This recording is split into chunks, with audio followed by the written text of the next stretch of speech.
வணக்கம். செய்திகள் வாசிப்பது சுதாரவி. தென்னிந்திய திருச்சபை என்றாலே சண்டை, சச்சரவு, அடிதடி, ஊழல், பணம் கையாடல், ஜாதி பிரச்சனை என்று பற்பல விவகாரங்கள் அடிக்கடி ஊடகங்களில் வெளிவந்து கொண்டே இருக்கும். குறிப்பாக இங்கு யார் அதிகாரம் செலுத்துவது என்பதில் தொடங்கி இன்று ஜாதியில் உயர்ந்தவர், தாழ்ந்தவர், பெரும்பான்மை, சிறுபான்மை என்று திருச்சபையின் மாண்பு திசைமாறத் தொடங்கியது என்பது உண்மை. இது பற்றிய பல புகார்கள் கோவையில் உள்ள பந்தயசாலை காவல் நிலையத்திலும் மற்றும் பல காவல் நிலையங்களில் வழக்குகள் பதிவாகியுள்ளது என்பது மறக்க முடியாத உண்மை. தற்போது மீண்டும் ஒரு புது பிரச்சனை விஸ்வரூபம் எடுத்து உள்ளது. ஆம், அதுதான் தன்னை தலித் சமுதாயத்தை சேர்ந்தவன் என்பதால் பெரும்பான்மையான சமூகத்தை சேர்ந்த அதிகார இடத்தில் இருக்கும் சிலரால் தான் பழிவாங்கப்படுவதாக கோவை கமிஷனர் அலுவலகத்திற்கு வந்த முன்னாள் செக்ரட்டரி சார்லஸ் மனு ஒன்றை கொடுத்துள்ளார். இது சம்பந்தமாக கோவை கமிஷனர் அலுவலகத்திற்கு வந்த பிஷப் தீமோத்தி ரவீந்தர் உட்பட சிலரிடமும் விளக்கம் பெறப்பட்டது. இது தொடர்பான செய்திகள் ஊடகங்களிலும் பத்திரிகைகளிலும் வெளிவந்து உள்ளது. நமது ஈகிள் நியூஸ் செய்தி சேனலுக்காக திருமண்டல உறுப்பினரும் சமூக விழிப்புணர்வு இயக்கத்தின் தலைவரும் பிரபல வழக்கறிஞருமான சாக்ரட்டிஸை சந்தித்தோம். அப்போது நமது பல அதிரடியான கேள்விகளுக்கு பதிலளித்த சாக்ரட்டிஸ் பல மறைக்கப்பட்ட உண்மைகளையும் தெரிவித்தார். நான் ஜேடி சாக்ரட்டிஸ், கோவையில் கடந்த 32 ஆண்டுகளாக வழக்கறிஞராக தொழில் செய்து வருகிறேன். சமூக விழிப்புணர்வு இயக்கங்கிற ஒரு சமூக அமைப்பை நடத்திக்கிட்டு இருக்கிறேன். அதில் ஒரு நிறுவன தலைவராக இருக்கிறேன். தம்பி முத்துகிருஷ்ணன் அதில் பொதுச் செயலாளராக இருக்கார். அவர் ஒரு வழக்கறிஞர், என்னுடைய இளவர். சிஎஸ்ஐ கோவை திருமண்டலத்தில் 2 முறை நிர்வாக குழு உறுப்பினராக இருந்திருக்கிறேன். வழக்கறிஞராக சிஎஸ்ஐ கோவை திருமண்டலத்துக்காக பல வழக்குகளில் வாதாடி இருக்கிறேன். சமீபத்தில் கடந்த 2 நாட்களுக்கு முன்னாடி கோவையில் இருக்கிற கமிஷனர் ஆஃபீஸ்க்கு திருமண்டலத்தினுடைய பிஷப், அவரும் செக்ரட்டரி, இவங்க எல்லாருமே வந்தாங்க. பெட்டிஷனுக்கு விசாரணைக்காக வந்தாங்க. அந்த பெட்டிஷன் விசாரணையில் என்ன கொடுத்துருக்கு அப்படின்னா, இதுக்கு முன்னாடி அங்கே செக்ரட்டரியாக இருந்த சார்லஸ் என்பவர் தான் அந்த புகார் கொடுத்துருக்குறாங்க. தன்னை தலித் அப்படிங்க ஒரு ஜாதியினுடைய அடிப்படையில் தனக்கு சேர வேண்டிய சம்பளம், இதர சலுகைகள், தன்னுடைய சுயமரியாதை முதல் கொண்டு அங்கே மறுக்கப்படுகிறது அப்படின்னு சொல்லி புகார் கொடுத்துருக்குறாங்க. இது சம்மந்தமாக அன்னைக்கு விசாரணை மட்டும் சொல்லி பேசியிருக்கிறாங்க. இது ஏன் இந்த பிரச்சனை காவல் நிலையத்தை விட்டு சர்ச்சை விட்டு காவல் நிலையத்துக்கு போனது? நல்ல கேள்வி கேட்டிருக்கிறீங்க.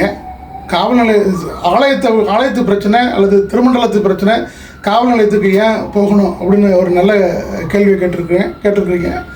அதுக்கு பதில் சொல்கிறேன். முதல்ல அவர் புகாரில் பிழைப்பூதியம் கொடுக்கல, தலித்துங்கிறதால ஒடுக்கப்படுறேன், பெரும்பான்மை சமூகம் என்னை ஒதுக்குது அப்படின்னுலாம் சொல்லியிருக்கிறாரு.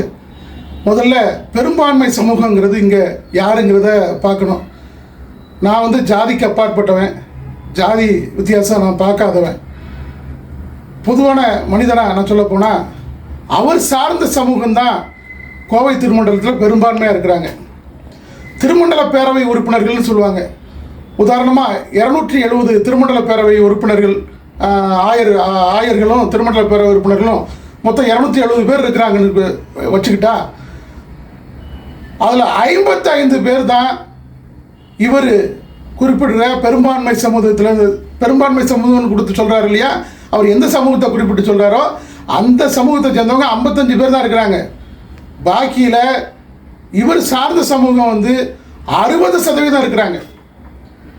இதர சமூகங்களை சேர்ந்தவங்க கொஞ்சம் இருக்கிறாங்க. 60% ஒரு தனிப்பட்ட ஜாதியில் இருக்கிறவங்க பெரும்பான்மையா, 40% ஒரு பல்வேறு ஒரு 10-20 சாதி இருக்கிறவங்க பெரும்பான்மை சமூகமாங்கிறத முதல்ல முடிவு பண்ணணும். ஒன்று. அடுத்தது, தன்னை தலித் கிறிஸ்தவர் அப்படின்னு சொல்லிக்கிறாரு. முதல்ல தலித்துங்கிற வார்த்தை தாழ்த்தப்பட்டவர்கள், பிற்படுத்தப்பட்டவர்களுக்கு குறிக்கப்படுவது அல்ல அப்படிங்கிறத முதல்ல புரிஞ்சுக்கணும். கிறிஸ்தவர் ஆன பிறகு அதில் ஜாதிங்கிறது இல்லை. எல்லாருக்குமே தமிழ்நாடு அரசாங்கம் ஜாதி சான்றிதழ் வழங்கும் போது பிற்படுத்தப்பட்டவர் தான் கொடுக்குது. தாழ்த்தப்பட்டவர்னு சான்றிதழ் கிறிஸ்தவர்களுக்கு யாருக்கும் வழங்கப்படுகிறது இல்லை. அப்படி அவர் தாழ்த்தப்பட்டவர்னு அவர் சான்றிதழ் வச்சிருந்தாருன்னா அவர் ஆயராக இருக்கிறதுக்கே தகுதி இல்லை. தன்னை தாழ்த்தப்பட்டவன் என்று எதனால் செய்தியாளர்களிடமும் மற்ற பொதுவெளியிலும் அவர் குறிப்பிட காரணம் என்ன? இது ஒரு மக்கள்கிட்ட ஒரு அனுதாபம் தேடுறதுக்கு, அதிகாரிகள்கிட்ட ஒரு அனுதாபம் தேடுறதுக்கு. இது ஜாதியை சொன்னால் ஒரு பத்தி எரியும், ஒரு மதத்தை சொன்னால் பத்தி எரியும். அப்படி தன்னுடைய தவறுகளை மறைச்சிக்கிட்டு தான் சார்ந்த ஜாதியினருடைய அனுதாபத்தையும் அவங்களுடைய ஆக்ரோஷத்தையும் அவங்களுடைய ஆதரவையும் வாங்கிட்டு தன்னுடைய செயல்களை செய்யறதுக்காக இந்த ஜாதிங்கிற கேடயத்தை அவர் பயன்படுத்திட்டு இருக்கிறார். சர்ச்சுக்குள்ள இருக்கக்கூடிய மெம்பராக இருக்கக்கூடிய கிறிஸ்தவருக்குள்ளேயும் சரி, தென்மண்டல திருச்சபையிலும் சரி, ஜாதி பிரச்சனையை உண்டாக்கக்கூடிய ஒரு செயலை செஞ்சு வருகிறாரா? கண்டிப்பாக.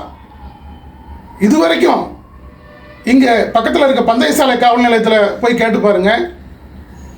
அவர் இருக்கிற ஆலயமான சகல ஆத்துமாக்களின் ஆலயம், ஆல் சோல்ஸ் சர்ச்சுன்னு சொல்லுவாங்க, அங்கிருந்து இத்தனை ஆண்டுகளில் ஒரு புகார் கூட அந்த காவல் நிலையத்துக்கு வந்திருக்காது. இவர் என்னைக்கு செயலாளர் ஆனாரோ அன்னையிலிருந்து அந்த காவல் நிலையத்தில் வர்ற அதிகாரிகள் அத்தனை பேரும் நிம்மதி இல்லாமல் போயிட்டாங்க. இவங்களுக்குன்னே தனியாக ஒரு காவல் நிலையம் வைக்கணும் இந்த ஒரு ஆலயத்துக்கு மட்டுமே அப்படிங்கிறது ஒரு மாதிரி ஒரு சூழ்நிலையை உருவாக்குனது இந்த ஆயர் தான். புகார் கொடுத்துருக்கிறார் அந்த ஆயர் தான். பொதுவாக கிறிஸ்துவ அமைப்புக்குள்ள கமிட்டிகள் இருக்குது. எந்த ஒரு பிரச்சனையாக இருந்தாலும் கமிட்டி மூலிமா தீர்வு காணுவாங்க. அப்படி அந்த கமிட்டியும் தாண்டி ஒரு கட்டுக்கோப்பான கிறிஸ்துவ அமைப்புக்குள் இருக்கக்கூடிய ஒரு மிகப்பெரிய ஒரு திருச்சபையிலிருந்து காவல் நிலையத்திற்கு செல்ல வேண்டிய காரணம் என்ன? அதுக்கு ஏதாச்சும் ஒரு உட்காரணம் இருக்கா?